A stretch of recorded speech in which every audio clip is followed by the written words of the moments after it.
नमस्कार मित्रांनो, आपण बघणार आहोत MBO अर्थात उद्दिष्टपूर्तीसाठी व्यवस्थापन. यालाच ध्येयनिष्ठ व्यवस्थापन म्हणतात. इंग्रजीत त्याला मॅनेजमेंट बाय ऑब्जेक्टिव्ह MBO असं म्हटलं जातं. व्यवस्थापनाची एक नवी पद्धत आहे. पीटर ड्रकर या अमेरिकन व्यवस्थापन तज्ज्ञानं 1954 उद्दिष्टपूर्तीसाठी व्यवस्थापन ही नवी कल्पना मांडली. आज जगभरात सगळीकडे ही पद्धत वापरली जाते. व्यवस्थापन हे उद्दिष्टांची पूर्तता करण्यासाठीच असावं या गोष्टीवरती याच्यामध्ये भर दिलेला आहे. व्यवस्थापनामध्ये अगोदर निश्चित केलेली उद्दिष्ट गाठण्यावर सर्वाधिक भर असतो. निर्धारित उद्दिष्ट गाठण्यासाठी कुठल्याही व्यवस्थापकाला सातत्यानं प्रयत्नशील राहणं गरजेचं असतं. कारण उद्दिष्ट गाठणं ही व्यवस्थापनाची सगळ्यात मोठी कसोटी असते.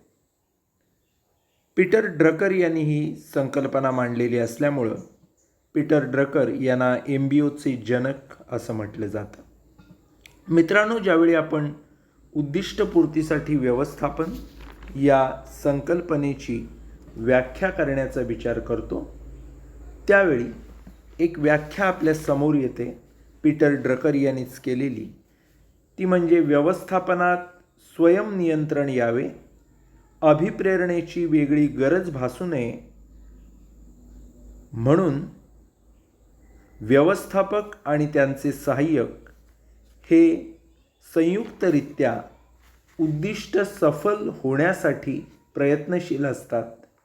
या प्रकारात प्रत्येक कर्मचारी संघटनेचे ध्येय आणि त्याचा वाटा यांच्याशी परिचित असतो. काय म्हटलंय बघा, पीटर ड्रकर यांनी म्हटलंय की व्यवस्थापनात स्वयंनियंत्रण म्हणजे आपणहून नियंत्रण राहिलं पाहिजे, अभिप्रेरण असलं पाहिजे, अभिप्रेरणाची वेगळी गरज भासू नये, याच्यासाठी व्यवस्थापक आणि त्याचे सहाय्यक यांनी एकत्रितपणे संयुक्तरित्या उद्दिष्ट सफल होण्यासाठी प्रयत्नशील असलं पाहिजे. आणि या प्रकारात प्रत्येक कर्मचारी हा संघटनेचं ध्येय आणि त्या ध्येय अचीव करण्यामध्ये त्याचा काय वाटा आहे त्याच्याशी तो परिचित असतो. याला म्हणतात उद्दिष्टपूर्तीसाठी व्यवस्थापन. मित्रांनो, यानंतर आपण बघणार आहोत ते म्हणजे उद्दिष्टपूर्तीसाठी व्यवस्थापनाची प्रक्रिया कशी राबवली जाते. मित्रांनो, उद्दिष्टपूर्तीसाठी व्यवस्थापन ही एक प्रक्रिया आहे आणि ही प्रक्रिया समजावून घेत असताना त्या 4 टप्पे किंवा पायऱ्या आपल्याला आढळून येतात. त्याच्यासाठी एक विशिष्ट कार्यपद्धती आपल्याला अवलंबावी लागते.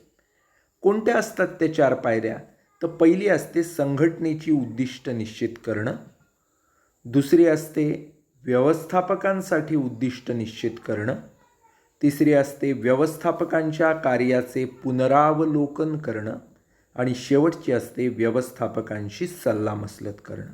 या 4 पायऱ्या जर आपण व्यवस्थितपणे राबवल्या तर आपण उद्दिष्टपूर्तीसाठी व्यवस्थापन योग्य प्रकारे करू शकतो. प्रक्रियेमधली पहिली पायरी आपण बघूयात, संघटनेची उद्दिष्ट निश्चित करणं. मित्रांनो, कुठलीही संघटना ज्यावेळी आपण स्थापन करतो त्यावेळी आपल्याला संघटनेची उद्दिष्ट निश्चित करणं गरजेचं असतं. उद्दिष्टांमुळं व्यवस्थापनामध्ये सर्वप्रथम संघटनेची उद्दिष्ट निश्चित करावी लागतात. आता उद्दिष्ट निश्चित करणं म्हणजे काय? नक्की आपण ही संघटना का स्थापन केले हे ठरवणं, काय काय आपल्याला भविष्यात अचीव करायचे हे ठरवणं. मित्रांनो, ज्यावेळी आपण उद्दिष्ट ठरवत असतो त्यावेळी 2 प्रकारची उद्दिष्ट असतात. एक असतं दीर्घकालीन उद्दिष्ट आणि एक असतं अल्पकालीन उद्दिष्ट. ही उद्दिष्ट अत्यंत विचार करून ठरवावी लागतात, कारण व्यवसायाचं जे काय भवितव्य आहे आणि उद्दिष्टपूर्तीसाठी व्यवस्थापन हे जे आपण तंत्र वापरणार आहोत त्या तंत्राचं यश जे आहे ते या उद्दिष्टांवर अवलंबून असतं. त्यामुळे उद्दिष्ट निश्चित करणे ही फार महत्त्वाची गोष्ट आहे. ज्यावेळी आपण एखादी व्यवसाय संस्था स्थापन करतो त्यावेळी आपलं उद्दिष्ट काय असलं पाहिजे, तर भारतभर माझ्या व्यवसायातून तयार होणारा माल पोहोचेल, हे माझं दीर्घकालीन उद्दिष्ट आहे. व्यवसायाचा विस्तार मी आंतरराष्ट्रीय बाजारात करेन, हे लॉंग टर्म दीर्घकालीन उद्दिष्ट आहे. फायदा मिळवणं, जास्तीत जास्त टर्नओव्हर करणं, ही माझी अल्पकालीन उद्दिष्ट असू शकतात. पण ती सतत वाढवत वाढवत दीर्घकाळापर्यंत मला आंतरराष्ट्रीय बाजारपेठेत एक नावलौकिक मिळेल, प्रचंड फायदा मिळेल, माझं मार्केट कॅपिटलायझेशन वाढेल, ही सगळी जी उद्दिष्ट असतात ही दीर्घकालीन असतात. आणि ज्यावेळी आपण उद्दिष्ट ठरवत असतो त्यावेळी त्यात अल्पकालीन आणि दीर्घकालीन अशी दोन्ही प्रकारची उद्दिष्ट ठरवणं हे गरजेचं असतं. त्याच्यानंतर आपण वळणार आहोत दुसऱ्या पायरीकडं, व्यवस्थापकांसाठी उद्दिष्ट निश्चित करणं. मित्रांनो, संघटनेची उद्दिष्ट एकदा का ठरली की पहिल्यांदा भारताची बाजारपेठ काबीज करायची, मग आंतरराष्ट्रीय बाजारपेठेत जायचं, टर्नओव्हर एवढा एवढा वाढवायचा, प्रॉफिट इतका इतका मिळाला पाहिजे, मार्केट कॅपिटलायझेशन एवढं एवढं असलं पाहिजे, अशी उद्दिष्ट एकदा का ठरली की त्याप्रमाणे प्रत्येक व्यवस्थापकाची वैयक्तिक उद्दिष्ट ठरवली जातात. आता सेल जर मला वाढवायचा आहे तर काय करणार मी, माझा मेन सेल्स मॅनेजर इथं राजापूरला बसलेला असेल, पण प्रत्येक राज्यामध्ये प्रत्येक जिल्ह्यामध्ये देशात मी माझा मार्केटिंगचा माणूस नेमलेला असेल, त्याला उद्दिष्ट ठरवून देणार आणि या सेल्स मॅनेजरला, मार्केटिंग मॅनेजरला जी उद्दिष्ट मी दिलेली आहेत माझ्या मेन ब्रँचला, त्याच्यातली उद्दिष्ट मी वाटून प्रत्येक राज्यात, प्रत्येक जिल्ह्यात, प्रत्येक तालुक्यात अशा पद्धतीने देणार. याला म्हणतात की उद्दिष्ट विभागून देणं, वैयक्तिक उद्दिष्ट ठरवणं. मित्रांनो, प्रत्येक व्यवस्थापकासाठी आपण एकदा का वैयक्तिक उद्दिष्ट ठरवली की संघटनेच्या उद्दिष्टपूर्तीसाठी ही वैयक्तिक स्वरूपाची उद्दिष्ट म्हणून तो प्रत्येक व्यवस्थापक आपल्याला दिलेली उद्दिष्ट पूर्ण करायला लागतो. उद्दिष्टामध्ये मुख्य फलित काय, कार्यसिद्धी काय, याचे निकष आपण स्पष्टपणे त्याला सांगितले पाहिजे की मी हे उद्दिष्ट तुला दिलं आहे, अशा पद्धतीनं हे पूर्ण होणं गरजेचं आहे, या पद्धतीत तू काम केलं पाहिजे आणि असे रिझल्ट्स आले पाहिजे. व्यवस्थापकानं दीर्घकाळामध्ये पूर्ण करायची उद्दिष्ट निर्धारित केली जातात. अल्पकाळात त्यानं काय करायचं हे ठरवलं जातं. व्यवस्थापनाच्या सगळ्या पातळ्यांवरती व्यवस्थापक असतील, अधिकारी असतील, या प्रत्येकासाठी आपण काय करतो, विशिष्ट प्रकारची उद्दिष्ट निश्चित करतो किंवा ठरवतो.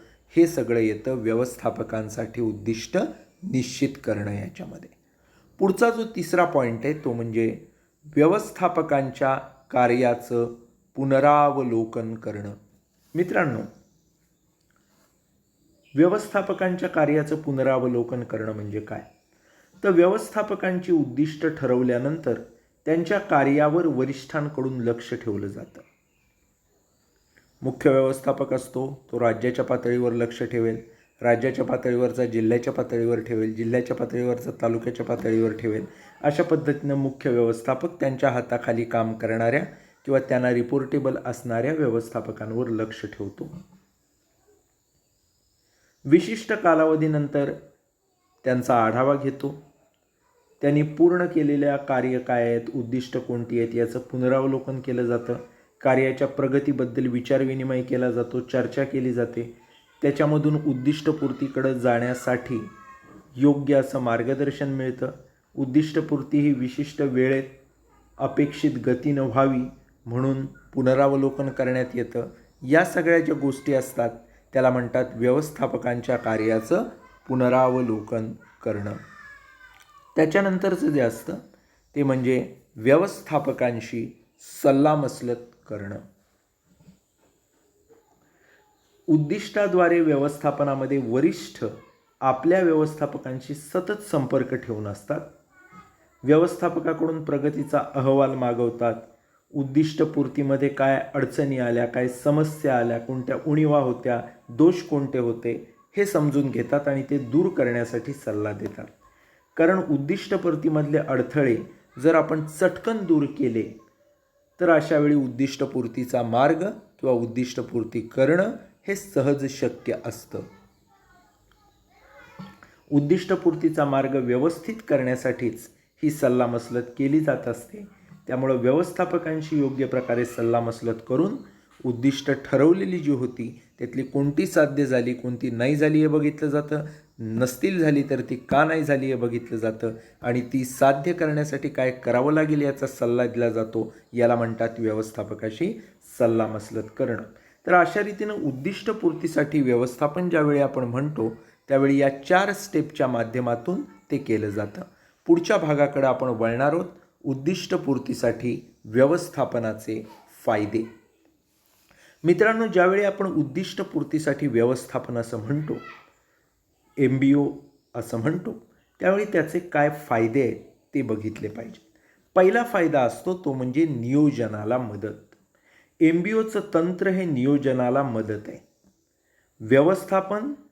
व्यवस्थापनाचे जे काय सहाय्यक अंतर्गत पर्यावरण आहे, बाह्य पर्यावरण आहे, याचं काळजीपूर्वक विश्लेषण करणं गरजेचं असतं. अंतर्गत पर्यावरणाचं सामर्थ्य काय, दुर्बल घटक काय, बाह्य पर्यावरणात संधी कोणत्या आहेत, धोके काय आहेत, हे सगळं माहिती होणं गरजेचं असतं. स्वॉट ॲनालिसिस, ज्याला अलीकडे सॉक ॲनालिसिस असं म्हटलं जातं, त्याच्या विश्लेषणाद्वारे व्यवस्थापन आणि त्यांचे सहकारी हे ध्येय निश्चित करतात आणि नियोजनाद्वारे ती साध्य करतात. आता ज्यावेळी आपण अंतर्गत पर्यावरण म्हणतो तेव्हा काय काय येतं, तर आपल्या व्यवसायाच्या आतमधले घटक. आतमधल्या घटकांमधून काय स्ट्रेंथ विकनेसेस आहेत आपल्याला कळतं. आता कच्चा माल स्वस्तात मिळतो, साठवून ठेवतो, वापरतो. उत्पादन खर्च आपला कमी असतो, प्रोडक्शन प्रोसेस पूर्ण वापरतो. या सगळ्या आपल्या स्ट्रेंथ असू शकतात किंवा चांगले कामगार आपल्याकडे आहेत, तुलनेनं कमी पगारात मिळत आहेत. विकनेस काय असू शकतो आपला, तर विकनेस असू शकतो मार्केटिंगच्या तेवढ्या सुविधा नाही आहेत किंवा मार्केटिंग आपलं थोडं वीक आहे.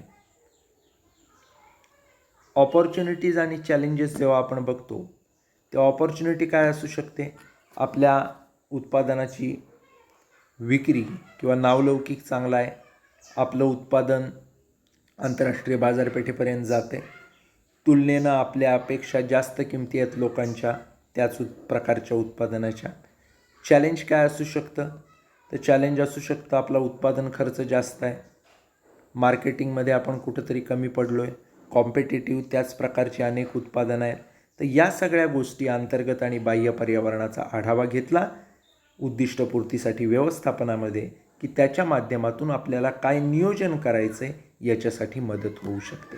त्याच्यानंतर असतं ते म्हणजे नियंत्रणाला मदत. आता MBOमुळं प्रभावीपणं नियंत्रण ठेवणं हे सहज शक्य होतं. कसं, तर नियोजनाची अंमलबजावणी हे मुख्य व्यवस्थापकाचे जे सहाय्यक असतात ते करत असतात. प्रत्यक्षात कार्यक्षमता ही नियोजनातील लक्ष्य कार्यक्षमतेशी तुलना करून ठरवली जाते. या तुलनेत जर काही त्रुटी आढळल्या तर त्या दूर करण्याचं काम हे सहाय्यक करतात, योग्य ध्येय निश्चित करतात. त्यामुळं नियंत्रण हे फार महत्त्वाची गोष्ट असते. समजा आपण ठरवलं की एका महिन्याच्या काळात X प्रोडक्टचे 1,00,000 युनिट प्रोड्यूस केले पाहिजेत. आपण 99,000 तरी करू किंवा 1,01,000 करू. 1,00,000 किंवा 1,00,000पेक्षा जास्त झाले ओके आहे, पण 1,00,000पेक्षा काही कमी झाले तर तिथं नियंत्रणाची गरज भासते. ठरवले 1,00,000 झाले 99,000, 1,000 कमी झाले, का झाले याचं कारण शोधून त्यावर उपाय करणं हे नियंत्रणात येतं. त्याच्यानंतर असतं ते म्हणजे नाविन्य. नियोजनाची अंमलबजावणी करायची जबाबदारी ही मुख्य जो नियोजन करणारा असतो त्याच्या सहाय्यकांवरती असते. यशस्वी अंमलबजावणी केली तर अशा वेळेला सहाय्यक हे बक्षीस मिळवायला पात्र असतात. सहाय्यक नवनव्या कल्पना शोधून काढतात आणि त्या वापरून नियोजनाची अंमलबजावणी करतात. मित्रांनो, नवीन कल्पनांमुळे बाजारपेठेतल्या स्पर्धायुक्त स्थितीचा फायदा हा होऊ शकतो. आता समजा आपलं प्रोडक्शन 99 रुपीज, 999 रुपये असं काय कायला विकलं, डिस्काउंट ऑफर दिल्या, कुपन्स दिली किंवा आणखी काहीतरी अशा हटके योजना काढल्या तर जास्त लोक आपलं उत्पादन घेण्याची शक्यता असते. त्यामुळं निश्चितच काही ना काही अशा ट्रिक्स जर शोधून काढल्या नवीन नवीन आणि त्या माध्यमातून आपल्या उत्पादनांची विक्री केली तर नक्कीच आपला ग्राहक संख्या वाढण्याची शक्यता दाट असते. त्यामुळं नाविन्य असणं हे उद्दिष्टपूर्तीसाठी व्यवस्थापनात अत्यंत गरजेचं आहे. त्याच्यानंतर असतं ते म्हणजे प्रतिमा, अर्थातच कॉर्पोरेट इमेज. व्यवसायाची आपल्या प्रतिमा काय आहे? तर MBOमध्ये उपक्रमांचं योग्य नियोजन आणि नियंत्रण केलं जातं. याच्यासाठी जे सहाय्यक उच्च व्यवस्थापक असतात त्यांना मदत करत असतात.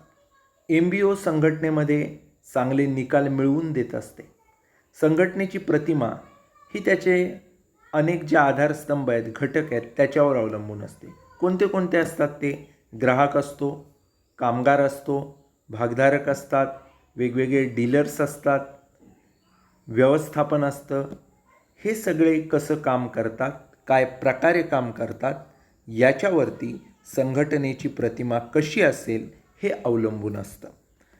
त्यामुळं उद्दिष्टपूर्तीसाठी व्यवस्थापन केल्यामुळं हे सगळे घटक योग्य प्रकारे काम करत असल्यामुळं, त्यांची उद्दिष्ट काय आहेत, त्यांना काय करायचे हे माहीत असल्यामुळं ते योग्य काम करतात. त्यामुळे एकूणच कॉर्पोरेट इमेज ही चांगली राहू शकते. त्याच्यानंतर असतं ते म्हणजे सांघिक काम, टीमवर्क ज्याला आपण म्हणतो. व्यवस्थापन आणि सहाय्यक यांच्यामध्ये ध्येय निश्चित करण्यासाठी निरीक्षणाबद्दल एक मत असतं. सतत संपर्क आल्यामुळं व्यवस्थापक आणि सहाय्यक यांच्यामध्ये चांगले संबंध निर्माण होतात. चांगल्या संबंधामुळं समूह कार्य चांगल्या प्रकारे होतं. सांघिक कार्य हे नेहमी संघटनेला यशस्वी बनवत असतं. त्याच्यानंतर असतं ते म्हणजे सामग्रीचा पर्याप्त वापर, optimum use of resources. MBO तंत्र हे सामग्रीचा योग्य उपयोग, सुयोग्य उपयोग करायला मदत करतं. व्यवस्थापन आणि कामगार हे दोघे मिळून संघटनेची काय ध्येय आहेत ती ध्येय निश्चित करण्यासाठी योग्य नियोजनाची आखणी करतात आणि मग व्यवस्थापनाच्या मार्गदर्शनाखाली सहाय्यक नियोजनाची अंमलबजावणी करत असतात. त्यामुळं कामगार मोठ्या प्रमाणावर उच्च कार्यक्षमता गाठण्यासाठी अभिप्रेरित होतात. त्यामुळं सामग्रीचा पर्याप्त वापर केला जातो. त्यामुळं सामग्री ही आपल्याकडे नेहमी मर्यादित असते. तिचा जर आपण योग्य उपयोग केला तर अपव्यय टळेल, आपला खर्च कमी होईल, उत्पादन चांगल्या प्रकारचं होईल. हे सगळं उद्दिष्टपूर्तीसाठी व्यवस्थापनामुळं शक्य होतं. त्याच्यानंतर असतं ते म्हणजे अभिप्रेरण, ज्याला आपण इंग्रजीत मोटिव्हेशन म्हणतो. प्रभावी नियोजन असेल, नियंत्रण असेल तर याच्या मदतीनं MBO तंत्र हे उच्च कार्यक्षमता प्राप्त करतं. त्यामुळं सहाय्यक त्यांची जबाबदारी पूर्ण करून संघटनेचे लक्ष पूर्ण करण्यासाठी अभिप्रेरित होतात, मोटिवेटेड असतात. का? तर लक्ष उत्पादन ठरवण्यासाठी ते व्यवस्थापकाच्या बरोबर असतात. उच्च कार्यक्षमतेमुळं व्यवस्थापन सहाय्यकांना जास्तीत जास्त मोबदला देऊ शकतं. त्यामुळं आर्थिक प्रलोभनं असतात, आर्थिकेतर प्रलोभनं असतात, ती मिळवण्यासाठी कामगार अभिप्रेरित होतात. चांगलं जर काम केलं, चांगली जर उद्दिष्ट पूर्ण झाली तर पगार चांगला मिळेल, बोनस मिळेल, वेगवेगळे पर्क्स मिळतील, हे त्यांना माहीत असतं. त्याचबरोबर समाजात आपलं नाव असेल, सन्मान मिळतील, हे त्यांना माहीत असतं. त्यामुळं आर्थिक आणि आर्थिकेतर प्रलोभनं किंवा फायदे मिळवण्यासाठी ते आपोआप अभिप्रेरित होतात. हे सगळं उद्दिष्टपूर्तीसाठी व्यवस्थापनामुळं शक्य होतं. त्याच्यानंतर असतं ते म्हणजे अतिमहत्त्वाच्या क्षेत्राकडे लक्ष. MBOच्या मार्गदर्शनाप्रमाणे उत्पादन प्रक्रिया असेल, विपणन असेल, वित्त विभाग असेल, मानव साधन संपत्ती असेल, याच्याविषयीचं लक्ष किंवा टार्गेट काय आहे, ध्येय काय आहे, हे निश्चित केलं जातं. MBO कधीही प्रक्रिया कशी चालली आहे याच्यापेक्षा निकाल काय आहे याच्याकडे लक्ष केंद्रित करते. त्यामुळे ध्येय जे काही ठरवलं आहे, उद्दिष्ट जे काही ठरवलं आहे ते साध्य करण्यासाठी, गाठण्यासाठी सतत पाठपुरावा केला जातो. त्यामुळे जे अतिमहत्त्वाचं क्षेत्र आहे किंवा काय जे लक्ष आपण ठरवलं आहे त्याच्याकडं जास्त लक्ष दिलं जातं. त्याच्यानंतर असतं ते म्हणजे पारंपरिक नियोजन. MBO तंत्रज्ञानांतर्गत कनिष्ठ व्यवस्थापक हे नियोजन असेल, संघटन असेल, नियंत्रण असेल, निर्देशन असेल किंवा या ज्या वेगवेगळ्या गोष्टी असतील याच्याबद्दलचं योग्य असं कौशल्य वरिष्ठ व्यवस्थापकांच्या मार्गदर्शनाखाली निश्चित करतात. संघटनेचं पारंपरिक नियोजन हे MBO तंत्र वापरून केलं जातं. कनिष्ठ व्यवस्थापकांना बढती देऊन भविष्यात त्यांना वरिष्ठ व्यवस्थापक केलं जातं. त्यामुळं जे पारंपरिक नियोजन आहे तेच राखलं जातं, पण त्याच्यामध्ये MBO किंवा उद्दिष्टपूर्तीसाठी व्यवस्थापनाचा आधार घेतला जातो. त्यामुळं त्याचे फायदे मिळू शकतात की व्यवस्थापक वरिष्ठ व्यवस्थापक होतो, सगळी कौशल्य तो वापरतो आणि चांगलं नियोजन करून चांगले रिझल्ट्स देतो. त्याच्यानंतरचं जे असतं ते म्हणजे स्पर्धात्मक फायदे.